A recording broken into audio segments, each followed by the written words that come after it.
Welcome to the CoinStories podcast, where we talk about investing, hard money, Bitcoin, and how technology is revolutionizing the global economy. I'm Natalie Brunell, and I'm here to learn with you. So this is for educational and entertainment purposes only. None of the discussions should constitute as official investment advice, and you should always do your own research. This show is made possible through partnerships with companies I trust, and I'm very picky about who I partner with. So I hope you take the time to listen to the ad reads throughout the show. First up, Swan. I partnered with Swan because it is a Bitcoin-only company that is focused on helping people save for their future and self-custody their Bitcoin. Swan can help you start a direct deposit to take advantage of Bitcoin as a savings technology and learn how to take it off the exchange. Swan's mission is to educate 10 million future Bitcoiners through free resources and media projects like the Hard Money Show. Swan also offers retirement planning with an IRA, tax loss harvesting, and a white glove private client service. I use Swan to dollar cost average, and I deposit a little bit every day that's equivalent to what I might spend on a meal so that I add to my future nest egg and lower my yearly cost basis. Swan Studios produces my hard money news reports, simplifying Bitcoin for mass audiences and documenting Bitcoin adoption around the world. To learn more and get $10 in free Bitcoin, head to swanbitcoin.com/Natalie Brunell. All right, next up, Bitcoin Conference 2024. The world's largest Bitcoin event is headed to Nashville next year. Early bird tickets are now available, and this is the lowest cost you'll be able to secure for the conference all year. And if you use the code HODL, HODL, you'll get an extra 10% off. So come join us for 3 great days of networking events, panels, keynotes, workshops, and more.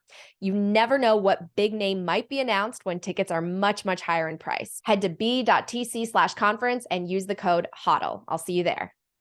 Hi, everyone. Joining me today is partner at Brown Rudnick, Hailey Lennon, someone that I'm so grateful as a friend in the Bitcoin space. And Hailey is very, very knowledgeable. She's a Bitcoin attorney. She knows everything that's happening with these SEC lawsuits. So Hailey, thank you so much for coming on CoinStories. Thanks for having me. It's great to see you. I'm so excited to talk to you this particular week because so much has happened. I can't believe the timing of this. So let's start with that right away. First of all, what was your reaction to these 2 SEC lawsuits? And what does this mean really for the space? Yeah, it's been nothing was surprising about this week, but the timing was. I think it was very calculated to have these 2 different announcements about 2 of the major exchanges in the space. The SEC has just continually been gearing up in their approach of regulating the space through enforcement actions. And I think the Coinbase one especially was surprising to me. Not only was I was in-house at Coinbase a few years ago, but just, it's public record of how much they've tried to engage with the SEC. I've read that they met with the SEC over 30 times, trying to talk to the SEC about what the path forward could be. And so in a situation like that, for there not to be able to have figured out a path forward and for it still to result in that sort of action from the SEC, it's disheartening a little bit, because regulation is it's a 2-way street, right? Like if you ask Gary Gensler, he would say, these exchanges and all these companies, they don't want to comply. They're avoiding regulation. They should just come in and talk with us and register. But if you use Coinbase as an example, I think they have a lot of evidence to show that they were really sort of willing to cooperate. I don't know what those conversations they had were, but I think that there are companies, I work with them, that want to cooperate with regulators. Regulators also need to cooperate with the industry for the regulation to work. Can you share a little bit more about what that really looks like? Because I've heard both stories from both sides, right? So the exchanges are saying, we keep trying to be compliant and working with regulators. We're asking for clarity and for a framework. We're not getting it. The SEC is saying, you're not registering, right? The lawsuits are referring, of course, to the Howey test and these securities laws that were created in the 1930s. So, I mean, who's, I guess, telling the truth? Are both sides telling the truth? Yeah, there's a bit of truth to it all. The real challenge is that this is a new technology. It isn't most cryptocurrency projects do have qualities that look more like a security than not. But does that mean that it easily fits in from a technological perspective to actually allowing a company to custody and do things with these securities in the way that the SEC would want? So, broker-dealer applications, there's registered ATSs and exchanges. There's different paths that an exchange could go down to register with the SEC. But if the SEC isn't willing to say, this is what you would need to do, and these aspects that are unique to cryptocurrency securities, token securities, this is how we're going to help manage those technological differences with you. The path forward still isn't clear. And I think Coinbase's biggest complaint is we just want to know what's a security and what's not. Maybe they would have, maybe they would choose to have two different business models where they don't offer securities in the US, or maybe they would split securities into a different company that has a broker dealer and controls those things in the way that the SEC wants. So that was also part of Coinbase's actions over the last few months, is are you going to do any proactive sort of, put out guidelines or revise anything or clarify anything? And they just haven't. So what do you say to people who go, this actually is regulatory clarity. They're going after these tokens. They are applying the Howey test and saying that the security framework is already in place, and you're just not complying with it and you're not registering those securities? I mean, I don't have any insight into the conversations Coinbase has had, but I know it's public information that they acquired a broker dealer. And if they've acquired a broker dealer and they haven't been able to get the SEC to approve the use of that broker dealer license, that's a pretty easy example of, well, there's companies that are trying and it's just not clear enough.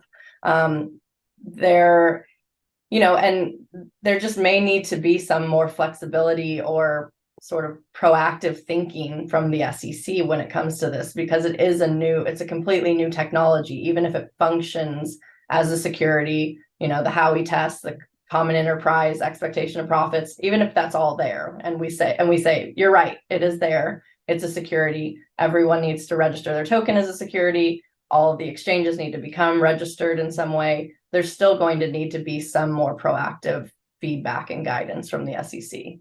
If that's the case, what do you think the incentive would be on the SEC's part to not provide that type of clarity?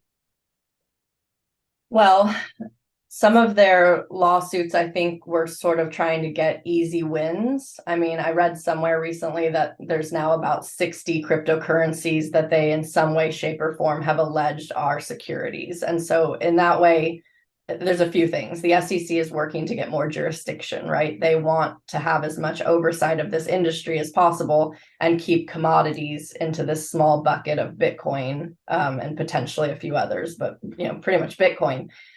They want jurisdiction over this because that gives them more oversight into this. It gives them more ability to sort of interfere, to be honest, if the goal is to sort of help the banks and CBDCs and things like that. But it also gives them more justification for a larger budget. And I think part of the approach recently with these enforcement actions and settlements is, for one, they're making money, right? They're winning cases or getting settlements. They're also creating this long list of things that they're alleging are securities without really having to prove it. Like if you look at the Coinbase insider trading case, they listed all these things that are implicitly securities because they're alleging insider trading securities. But there's not litigation where the SEC has to prove that. So let me ask you something, Hailey. Let's say, I work on a token and the token, according to the Howey test, it is a security. Are you saying that those types of companies or project developers, they're literally saying, hey, SEC, we want to register. We want you to tell us, yes, we're a security and we'll do everything needed in order to be compliant. And the SEC is just going, no, we're not going to help you.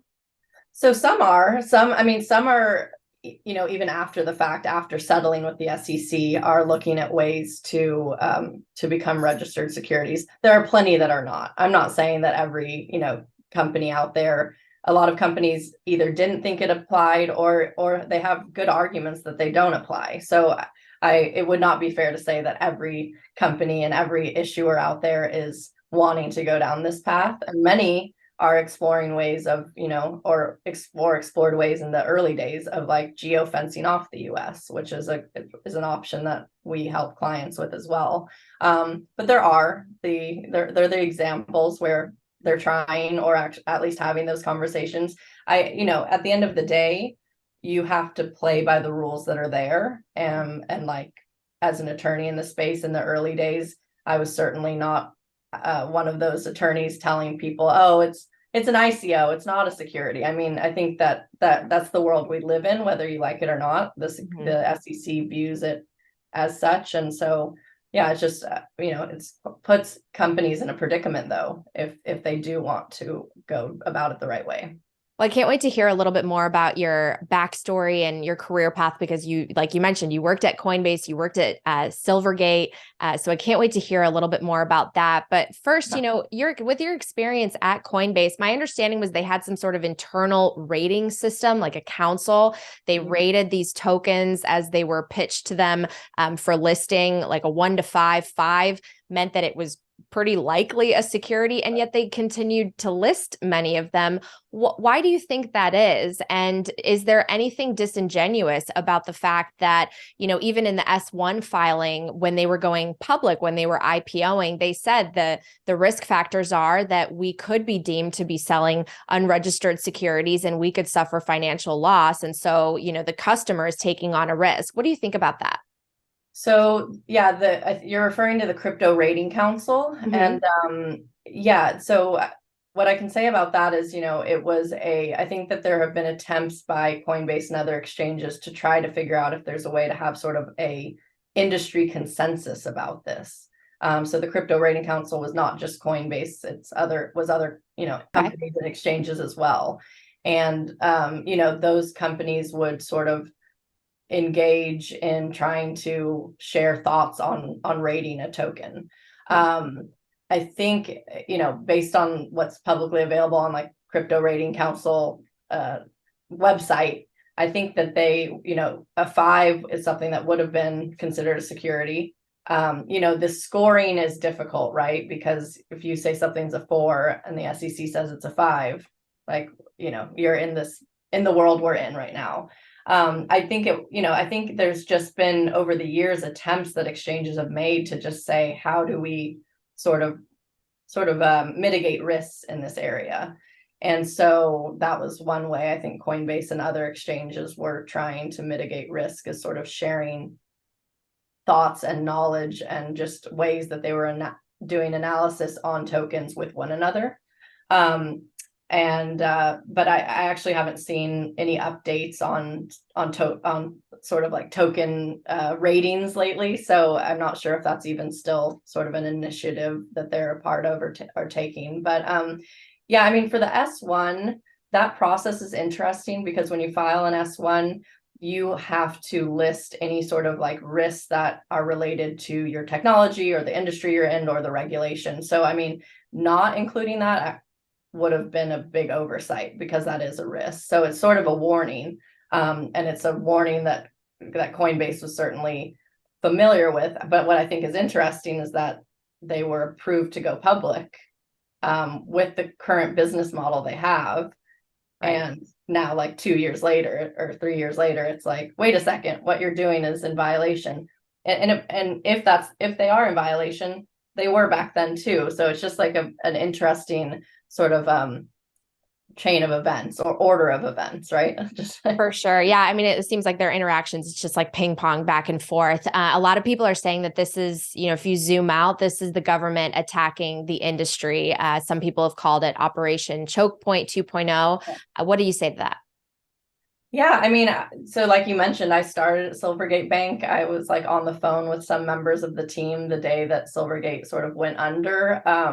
I have nothing but good things to say about my time there. That was like how I got into this space. I think that the timing and the way in which things like Silvergate and Signature and Silicon Valley Bank, it seemed like there was this sort of turmoil in the banks that support this industry and like other innovative technology industries. And if you think about it, the best way to attack the, crypto Bitcoin industry is, for one, exchanges that need banking relationships so that they can turn around and I go to Coinbase or Swan and buy Bitcoin, and then they have my money now and they need to go put it in a bank, right? They need a Silvergate. So if you cut that off, And then you start to cut off also the platforms that service clients or customers and allow, especially like broader adoption, like Coinbase is sort of like a household name that people think of when they're like, how do you buy Bitcoin? Like someone brand new to the space. So if you're trying to like, cut off this industry, the banking system and the exchanges are like the two main vectors you would start with. So yeah, it's been the last like few months has been a lot to kind of process and work on. Sounds like lots of job security for you, Hailey. Unfortunately, yeah. Well, I want to dig a little bit deeper into that because, if you look at these lawsuits, they don't name Bitcoin. A lot of people have been saying, Bitcoin is not on trial here at all. If anything, this is more clarity that Bitcoin is okay. Bitcoin is the one commodity. But at the same time, if they keep cutting off the on-ramps and the banks that really connect to the platforms, even if they're Bitcoin only, then could we potentially have, is it almost like a covert attack on Bitcoin as well? Because it could end up being this orphaned asset that you can't get in and out of the system? Yeah, there's obviously a lot of other ways that people could mine their own Bitcoin. People could, decentralized exchanges, swaps and things like that.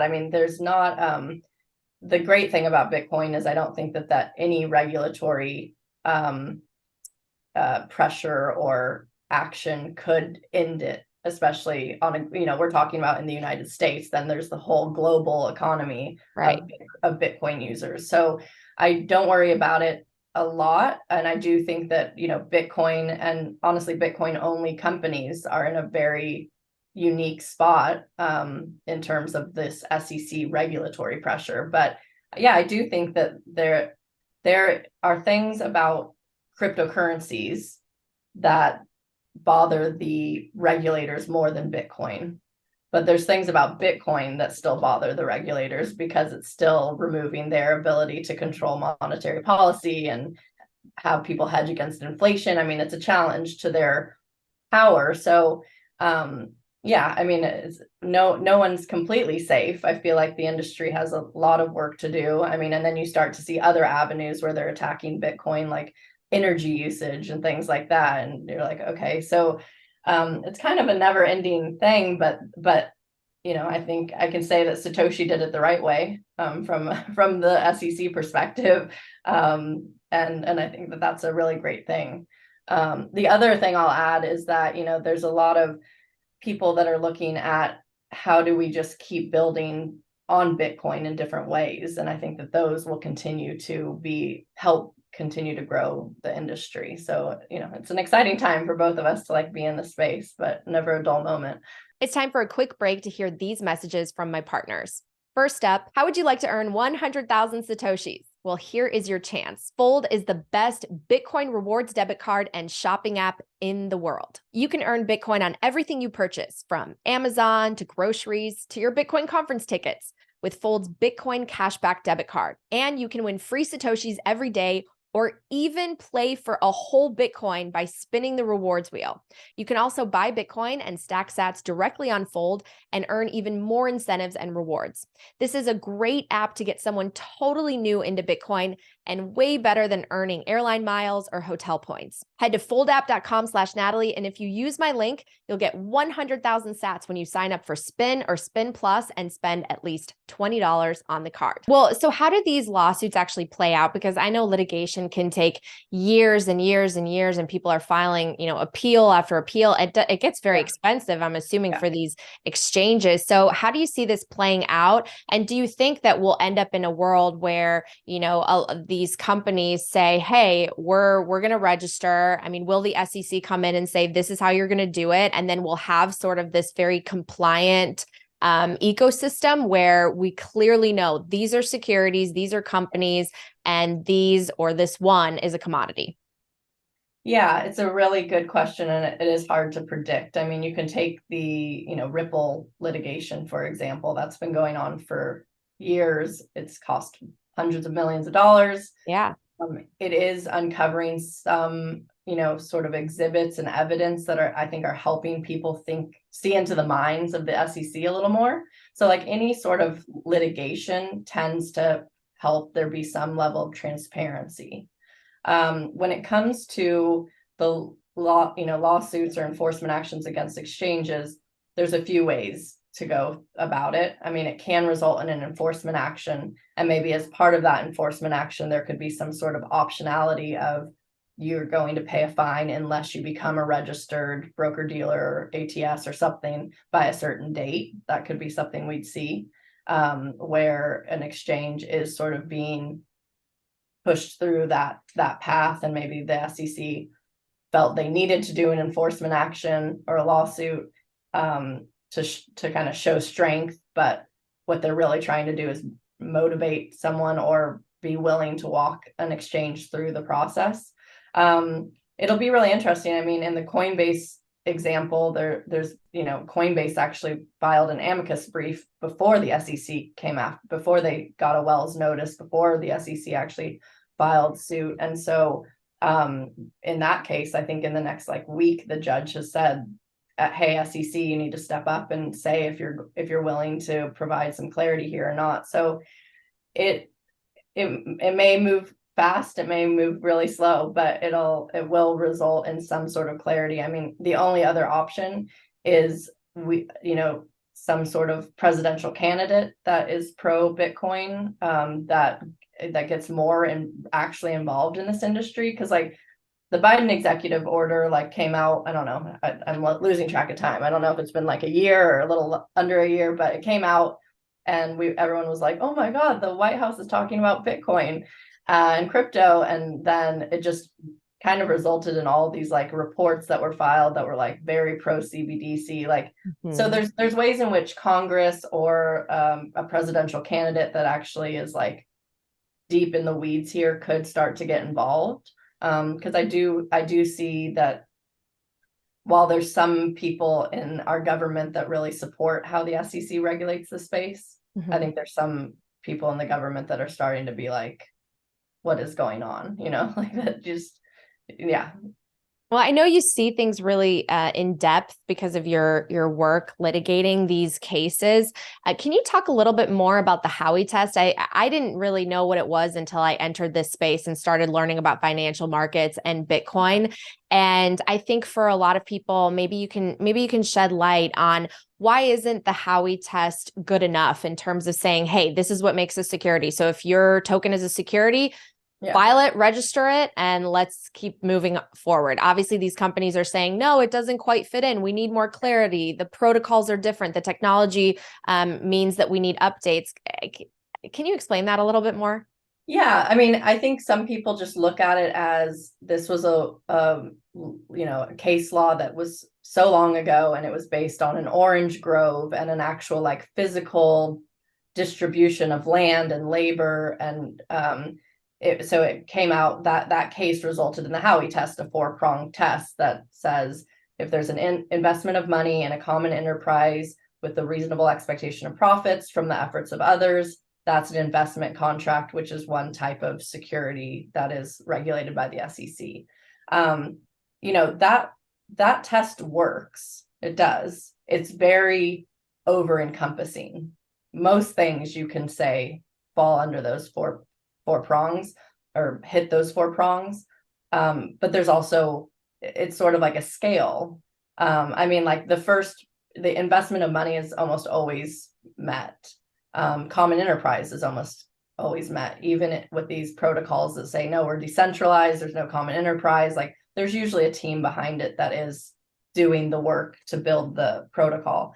But when you get to the other parts of a reasonable expectation of profits and based on the efforts of others, that's where you start to look at how broad is the protocol being built upon? What is actually happening behind the scenes? So because this is a decentralized technology and not orange groves, there is more arguments both ways. And so, at the end of the day, does the SEC's interpretation of those prongs to this technology and the decentralized nature of the technology, does the SEC's view always prevail? Or if a company's really done the analysis and they feel they're sufficiently decentralized, is there an argument for that? So I'm not actually in the camp thinking that would it be great if they wrote a new law, sure. I mean, but that's the law that we have, and I don't think that's going to change. It's more what are the things that a protocol actually could do that would make one of those prongs not be met, that I think people would just like to better understand, because in an ideal world, these protocols don't want to be securities. Right. Yeah. And why not? Yeah. Because they'll have to spend a lot of money to register, Yes. right? They're going to have to hire me. Yeah, I don't see a new law. But I'm kind of curious about Gary, because he has said, Bitcoin does not pass the Howey test. He's said it's a commodity. He's also gone on CNBC and said we only need one digital currency. We already have it. It's the US dollar. I also read an interesting article that claimed that he wanted a job as an advisor to Binance. I don't know if you saw that. I was curious if that had any legal implications or affect the charges brought against Binance, or is that just bad PR? Yeah, I did see that, and I don't know anything about it in terms of if it's true or not. I think it's mainly just, I mean, there was also where he listed Algorand in the Bittrex lawsuit, and then there was that video that was circulating of him like on stage, like talking really highly about it. It just shows a little bit of, I don't know, maybe that he doesn't always say what he really thinks. I mean, or that he has ulterior motives for dealing with the industry the way he's dealing with it now. Whereas in the past, when he wasn't at the SEC, he had a different thought about it. Yeah. He even taught Bitcoin at Exactly. MIT. He seemed to be someone who could be an ally to the industry. And when I say that, I don't even mean to say everything else isn't a security and everything's a commodity. I just mean, like going back to my point about there sort of being mutual cooperation. At first, it seemed to me like we'd actually have like someone in our corner that was willing to cooperate and have the regulation go more smoothly than it has. I'll put it that way. Right. Well, and politics has no place in this, right? He's not supposed to be a political figure. And yet some people are very concerned that he might be swayed by some members of a certain political party. It makes me think of that Legally Blonde Aristotle quote, right? Law is reason free from passion. Yeah. And do you worry that it's being politicized, this whole process, a little bit? I think it is being politicized. I think it's being also used. I mean, I've heard that Gary Gensler is looking at maybe becoming secretary treasurer. If that is the case, it's pretty easy to see how politically someone could become sort of a mouthpiece, or, have banks in the back pocket that are sort of making the stance on the industry different. So I do worry about that a little bit. I think that if you actually take a step back and just think about Bitcoin and what it could mean for like financial innovation in the United States, and also the United States interaction with the rest of the world, it's pretty hard to be like so anti-Bitcoin as some people seem to be. What do you think this space will look like in 5 years? I mean, a lot of these lawsuits will still be playing out. Yeah, they will be, unfortunately. It's really hard to predict. I mean, you and I, have bonded for years over, sort of focusing only on Bitcoin. I do think that a lot of my concerns with other cryptocurrencies are because of this regulatory, I won't even say lack of clarity, just the regulatory oversight of the space. So, I mean, I'm very bullish on Bitcoin still. I do think that whether we like it or not, other cryptocurrencies and cryptocurrency companies are going to be siloed into more regulated areas. I also think that that's going to not force, but incentivize the industry to continue trying to build actually decentralized protocols, like things where there aren't people behind the scenes. And I'm a lawyer. I'm not software or tech savvy enough to know exactly what that looks like. But I think that there's been a lot of movement in that direction, DAOs and DEXs and things, but there's still sort of a group of people that are like that point of failure, or that group behind it. And so I think we're just going to also kind of have two different paths, like the very regulated stuff, and the things that are actually decentralized enough to justify no regulation. And it's going to be interesting to see. I'm seeing a lot of the leaders of these crypto companies start to visit other countries and talk to people within other ministries and cabinets and different foreign nations, threatening to maybe leave and go offshore. But I'm kind of curious if you think that actually will happen, because even though there are places and countries where they're clearly attracting capital and maybe they have more of a sense of free markets, the US is supposed to be the king in that space. We're supposed to be the headquarters of capital markets. So what do you think is going to happen? Yeah, I mean, I think that companies definitely have incentive to try to figure out how to stay here. I think that it definitely makes sense right now for companies to be exploring where else in the world they could be starting to expand aggressively. But I think that there's a lot of incentive to stay here. I think, going back to our conversation about like the SEC and Bitcoin, if you look at other places in the world, like there are Bitcoin spot ETFs. There are, right. there is clear regulation of how different coins are regulated or not. And so, I do think that we're going to move into a direction where we get some clarity, but it's going to be because of all these pending lawsuits that are going on. So I'm not sure. In 5 years, I think we'll have gotten some clarity from some of these lawsuits. I think there may be more like congressional action. So, I don't feel super negative about the United States, but it does surprise me that there are regulators or people in the government okay with it leaving, jobs or opportunities or innovation leaving the United States. It just seems very counter to how I always thought the United States like supported innovation. Why are US regulators going after the banks that support even Bitcoin only companies? I know some of the platforms that only sell Bitcoin, they've been debanked and they've had to find new partners. And so I'm kind of, I guess, confused. What are US regulators doing with that regard? And do you think that it's going to continue to a point where, every bank is basically feeling like it's too risky to engage in the space, or will it slowly start to turn around? Well, a lot of that has to do, I think, again, with what we were talking about earlier, like this becoming sort of political. If you look back at when Brian Brooks was at the OCC, for example, Brian Brooks was in-house at Coinbase. I worked under him, and then he left to go to the Office of Comptroller of Currency, which oversees banking regulatory oversight. And there he was being very aggressive in a good way, putting out guidance of what it means for a bank to really sort of be equal opportunity in who they're providing banking services to.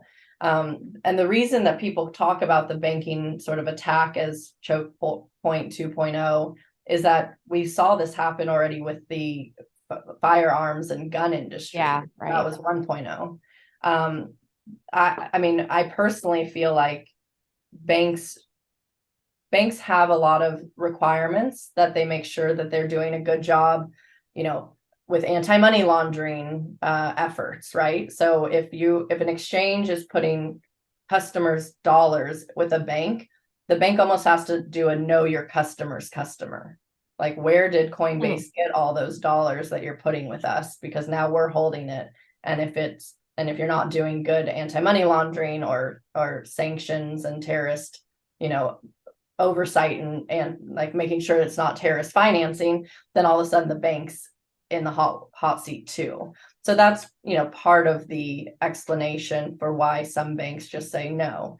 But at its core, like, banks are there. There are ways to mitigate those risks.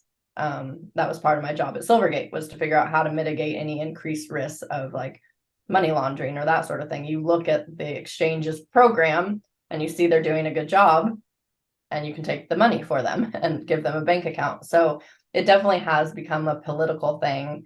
I know of banks that are kind of quietly getting into the space and trying to become sort of take the clients that Silvergate Bank once banked.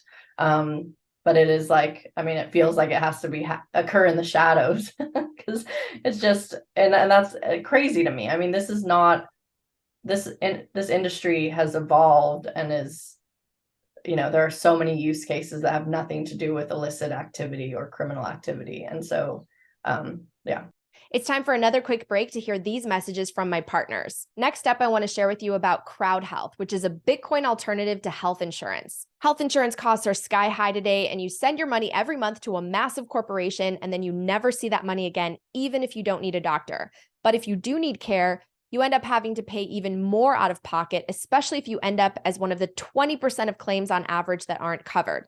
With Crowd Health, you pay a small monthly fee that goes into an account that you accrue over time and is yours to use or keep if you ever leave. And you can even convert that money into Bitcoin. Crowd Health is all about community, and the community crowd funds everyone's healthcare. So if something happens to you and you need medical care, Crowd Health negotiates down the medical bill lower than what insurance would be, and then the community helps you cover it.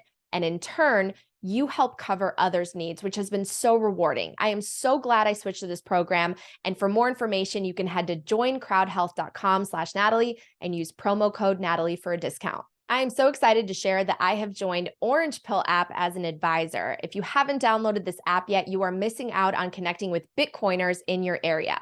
The Orange Pill app is building the social layer for Bitcoin and helping to create opportunities for in-person connections and community building. You can create a profile and you will see lots of familiar faces there. And then you can search for Bitcoiners or Bitcoin events based on your location. I am geotagged in my home base, St. Louis, and I'm super grateful because the Orange Pill app has helped connect me with Bitcoiners in my new city. So come join us, download the Orange Pill app, and head to theorangepillapp.com for more information. All right, back to the show.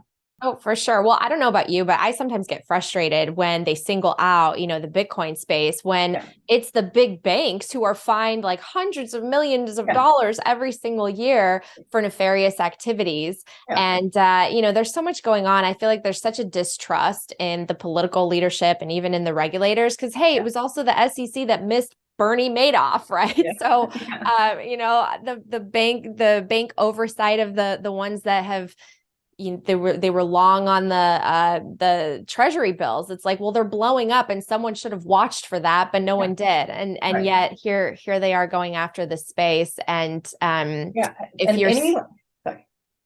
any criticisms that I hear about Bitcoin always can apply to dollars too. Or crypto companies, like a legitimate crypto company.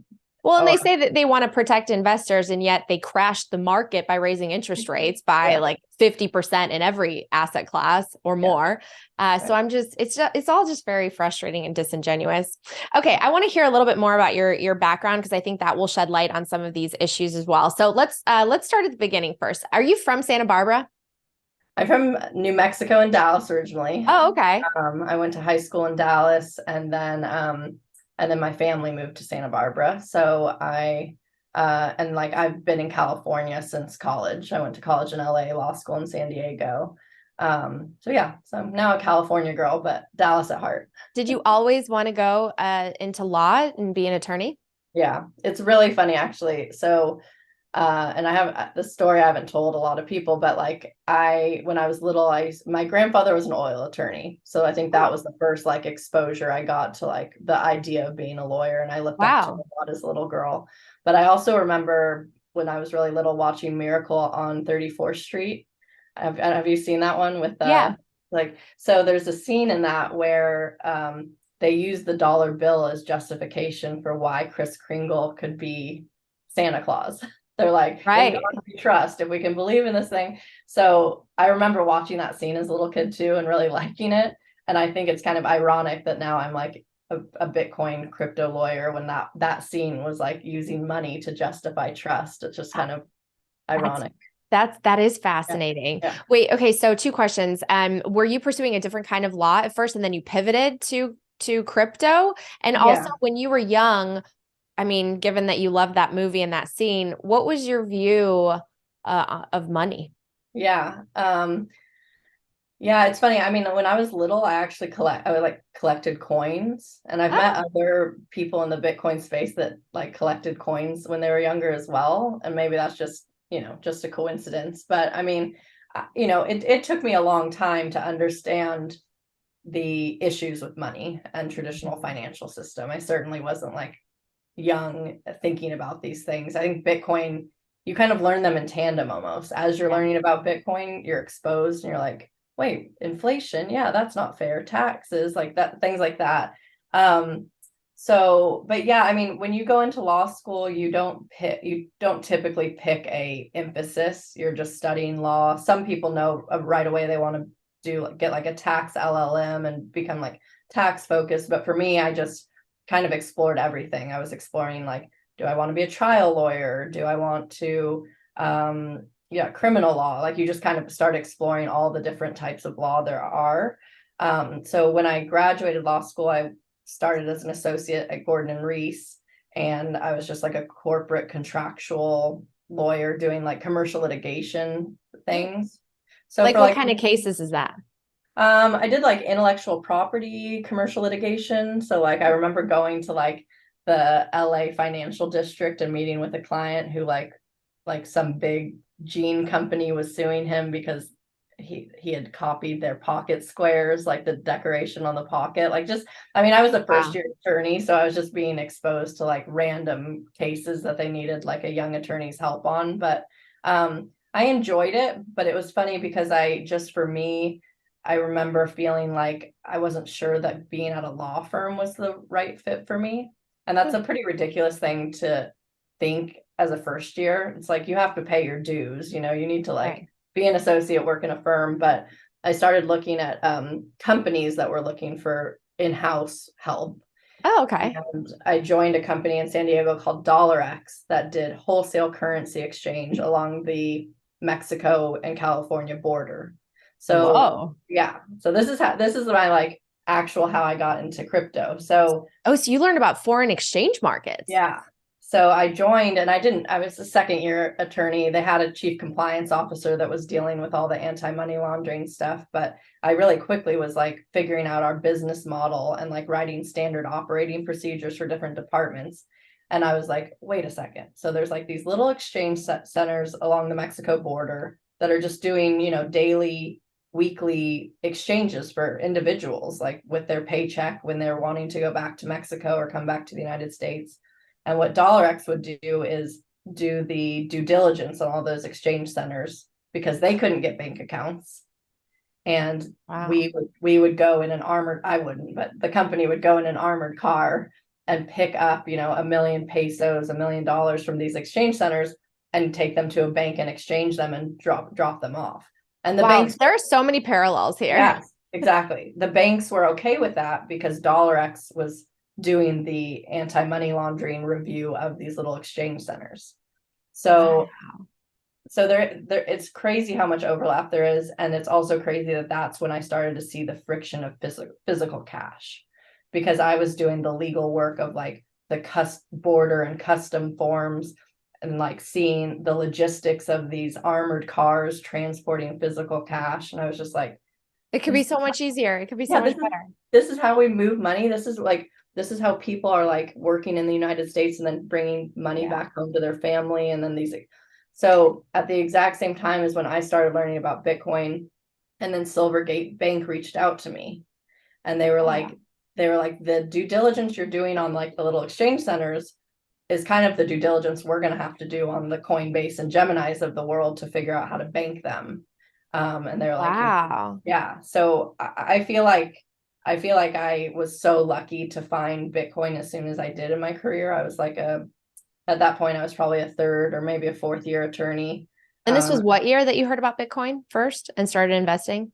It was like 2013. Oh my gosh, I'm so jealous. I joined Silvergate in 2014. They were like, we bank one of the biggest exchanges and we know why we're comfortable with it, but we don't have a program that adequately documents it. And we don't have a way to like repeat this for multiple crypto companies. And was that Coinbase? They banked Coinbase? I can't say, but okay. But one of the biggest ones, I'll say. Wow. Yeah. And so I just helped like develop that program for them. And so pretty much my first year at Silvergate was reviewing the programs and policies of like 50 of the major crypto companies in the space. And I just got this like crazy bird's eye view of like how every exchange did things, how every mining like it was just it was like the best first crypto job I could ever have asked for. Wow. Wow. And that's a publicly traded, or, It was a publicly traded company. What was your reaction? I weeks. mean, can you talk a little bit about, I mean, what a story arc that must be there, right? Why do you think that ultimate outcome happened? Yeah, I mean, I want to be careful to guess too much. That the day like that they shut down, I was like heartbroken, just because it was like my genesis story of getting into this space. And I really did like their CEO and chief compliance officer, and a lot of the people I worked with were still there. And I know that their reasoning for getting into the space was pure, like to really like be a resource to the crypto space and like help it grow. They had something called the Sun network that allowed movement in between exchanges in real time, so that if you were like a hedge fund or trading desk, you wouldn't have to keep money on every exchange. You could just move it quickly in real time to those exchanges. And FTX was a part of that network. And similar to Signet, right? That Signature Bank had, right? Yeah, I don't know all the differences between the two, but I think they were pretty similar. And so it's just there's some collateral damage from like what SBF and FTX have done. There's a lot of collateral damage, and some of it's the regulatory pressure and the ability for regulators to be able to point to that situation and say, see, we told you so. You need a grown up in the room. Like, no one's taking this seriously. So that's sort of my guess. I haven't worked there since like 2014, 2015, I guess. And, so I don't know all the inner workings of what was going on, but yeah, I was personally sad about it. Yeah. Sure. I understand. Okay. So you moved from there to Coinbase. What was your role at Coinbase?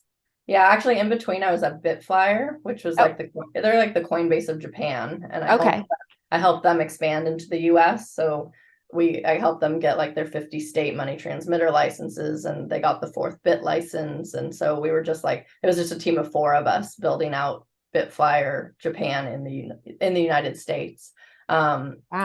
So then I was there, and then I had like gotten in touch with Brian Brooks when I was at Bitflyer. He joined as chief legal officer of Coinbase when I was at Bitflyer, and he was already like a big name, and being chief legal officer of Coinbase, I just like reached out to him on LinkedIn, not thinking I'd hear back. And I was like, would you ever want to grab coffee? Like, I'm in-house at Bitflyer. And he responded and said, yeah, I'd love to. Let's grab coffee sometime. So we stayed in touch. Yeah, that was like, just goes to show you should always like how to get a job. Yeah. 101. Because like when I first reached out, it was really just for networking. I was happy at Bitflyer. And we would like, kind of share information or share, crypto events that we were going to in San Francisco. But eventually I think I mentioned to him like that I might be looking for a new job. And he's like, why don't you work at Coinbase? And I was like, I'll work at Coinbase. So they were looking for a regulatory counsel, and I joined them as regulatory counsel. And then, Coinbase is really interesting because at least when I was there, like people don't realize it, but they have like over 1,000 employees. They're like they are a big machine, and they had about 35 in-house counsel. Wow. So it was sort of like a law firm in a company, like 35 people, all with their own special focuses. And mine was just regulatory. So interacting with like New York DFS a lot to get approvals for things, than anything like the SEC. Did you see the company actively, or did your department actively try, hey, SEC, we really want to, register these tokens and figure out if this one's a security or not? Like, can you help us out? Let's do a meeting. Let's do coffee. Unfortunately, having a lawyer on a podcast isn't as much fun because I'm controlled by attorney-client privilege and I can't go into detail. But fair enough. But I will say that the company, I think for a long time, was of the mindset that engaging with regulators was a good approach. Got it. So, and that's why, even the news over the last few months, how it intertwines with my resume has just been really interesting for me to deal with the Silvergate situation, and then seeing everything Coinbase is dealing with. It's just, it's hard just when you know and like the people that you worked with at a company, and hope it works out for the best for them. I understand that for sure. Okay, so when you left Coinbase, you went to another law firm before Brown Rudnick, right? And now you're a partner. Yep. Yeah. So I joined Anderson Kill. I was also a partner there. Stephen Pally and Preston Byrne, who are also active and funny on Twitter, not as funny as me, but active on Twitter. They were building out a crypto practice, like crypto law practice. And, Preston focuses primarily on corporate contractual law. Stephen has a very strong litigation background and regulatory. And I kind of came in to be like a third partner on their team to focus on the regulatory, money transmitter licensing, that sort of thing.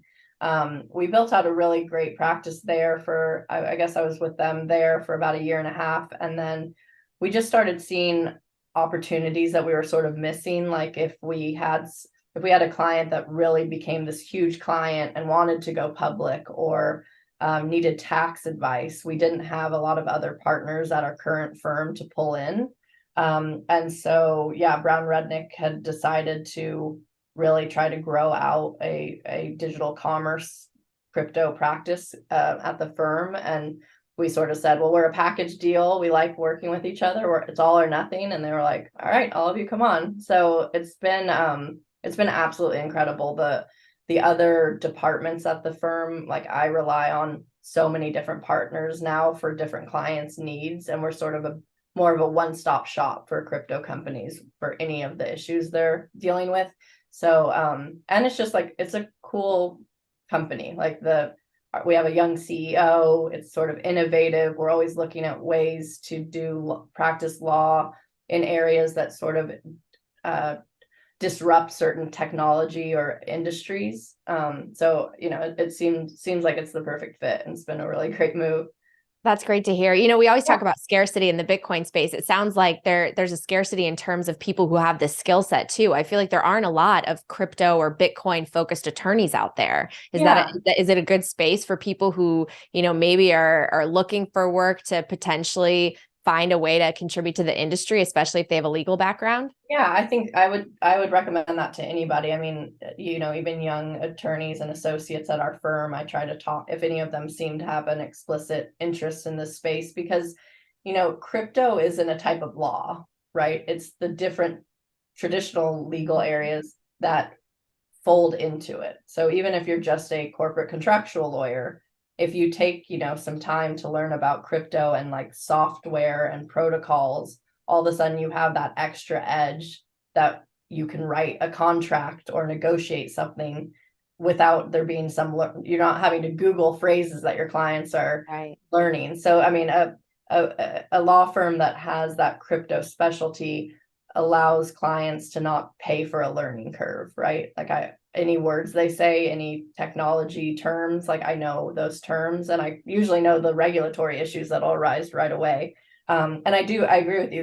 There are great lawyers in this industry. There's a few great law firms in this industry. But there a lot of the attorneys are in-house. So for like private practice attorneys, there is scarcity. I take it very seriously, like making sure that I bring a lot of value to clients, because I used to be in-house dealing with law firms. And when you get that bill, you want to make sure that you haven't paid for someone to Google, like, what is a blockchain? Oh, 100%. Absolutely. Yeah. Well, if some people out there, especially those watching my show, if they're worried that regulation and sort of the top-down control is the biggest threat to Bitcoin, since you know that side of it so well, what do you think? I mean, are you bullish on Bitcoin's future? Do you think that it will be able to survive any opposition that comes from policymakers and the so-called powers that be? Do you think that we are just in this really big shift to a more decentralized way of life? I mean, I was just reading The Sovereign Individual talking about sort of the end of the power of the nation state and ultimately the power returning to individuals and communities. What do you think? How will this play out? Yeah, I mean, I'm still extremely bullish on Bitcoin.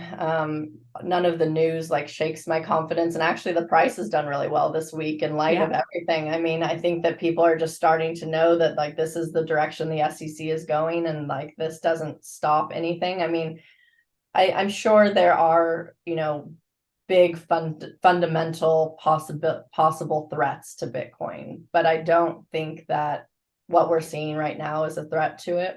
I think I kind of joke that Bitcoin is too big to fail, but in a positive way. It's not because there's someone that's going to bail it out. It's that there's so many people that believe in it and are part of what we're all building that, it's like it can't go anywhere, and it's borderless, it's global. I mean, there's no action of one country that can change that like trajectory. So I'm never been more bullish. I think every single day I get more bullish. Do I get more exhausted and frustrated with some of the regulatory stuff? Yes, but no, I feel really excited about the industry and not selling.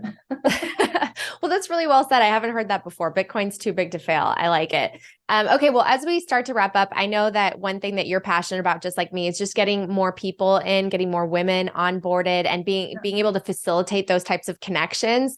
So how do you think that we're going to accomplish that? Because I know that's one of your endeavors as well. Yeah. Well, I think between the two of us, we can make anything happen. I mean, you had that event in Miami that was just wonderful, and like so Oh, many thank people you. attended. Yeah, I mean, my approach to sort of getting people into the space is telling them about it when they want to hear it, not being too salesy or like aggressive and pulling, like I've had friends that have heard me talking about this for years, and then finally they'll say, hey, can you meet me for a coffee or a drink and tell me a little bit more about this space? So like some of it's organic, right? Like this space isn't like you get in when you're meant to get in. Yeah. And so, but and as far as I think that we've honestly come a really long way in terms of like diversity and inclusion, or like women in the space, and just like everyone feeling like there's a place for them here. I mean, if you think even just about like NFTs, like regardless of your thoughts on NFTs, like that's a way that like people that are interested in art have like started to think about this industry more. So I think we'll just continue with like AI and everything else, like just have different things that are sort of added within the crypto industry. But yeah, I mean, I think you and I do, make a lot of effort in like there's so many networking events and meetups and things to get involved in, and it takes like time and energy, but it's always worth it. You just meet the most incredible people. So just Completely. keep doing stuff like that. Completely. Well, maybe even going back to your talk about that scene with the dollar bill and this we trust. Yeah. Just on a personal level, this mission for me, it's been really rewarding to be part of the space because I feel like it does provide, especially people I think in our generation and younger, this idea of hope that like you can secure your future and you can take care of if a family if you want to have one. Right. And I think that a lot of that people started to feel like it wasn't going to happen for them in the future, Mhm. and Bitcoin's maybe shifting that. So on a personal level, why is it important for you to, help make sure that Bitcoin adoption grows? It definitely goes to that. I mean, I think that individuals should have some sort of hope in that they can build wealth for themselves and future generations. And not just that, but like that the government isn't going to interfere with that. Part of like personal freedom is the ability to have like financial security in your life and for your family. So that's part of it. I also, from my days at DollarX doing the wholesale currency exchange things, like the ability for the world to sort of communicate. I mean, money is a form of communication, and reducing the friction in that, reducing the friction, time, fees associated with moving money around, whether it's for business purposes or sending money to family in other countries. I mean, that just to me has always been especially since seeing it, been a focus of mine of there has to be a better way. And for me, when I sense that there's a better way for something to be accomplished, I kind of give it my all to see if I can like help be part of that. I love it. I love it. Well, you're doing a great job. Your career Thank path you. is so impressive. I'm really grateful that I got to meet you through Yeah. Bitcoin. Anything else you want to share before we wrap up? I don't think so. It's great to see you. I want to come visit you soon. And Yes. yeah, I appreciate you having me on. It's always, it's always really nice to hear what's going on in your life. So Same thank you here. for I having love watching you on Charles Payne. I just saw me. you yesterday. Yeah, So great thank job you. with that. Thank And where can people find you and find your work? Yeah, so I mean, definitely my law firm website is brownrudnick.com, but I'm on Twitter at Hailey Lennon BTC. So I'd love a follow, and I'm always happy to engage in conversation. Or if anyone needs legal advice, that's what I'm here for too. So thank you. Awesome. We will have those in the show notes. Hailey, thank you so much, and I will see you soon. Okay, thank you. Thank you so much for watching the video version of this show. I really want to hear from you. If you have suggestions or guest recommendations, you can email me at natalie@talkingbitcoin.com. Please subscribe if you want more content, and I'll see you next time.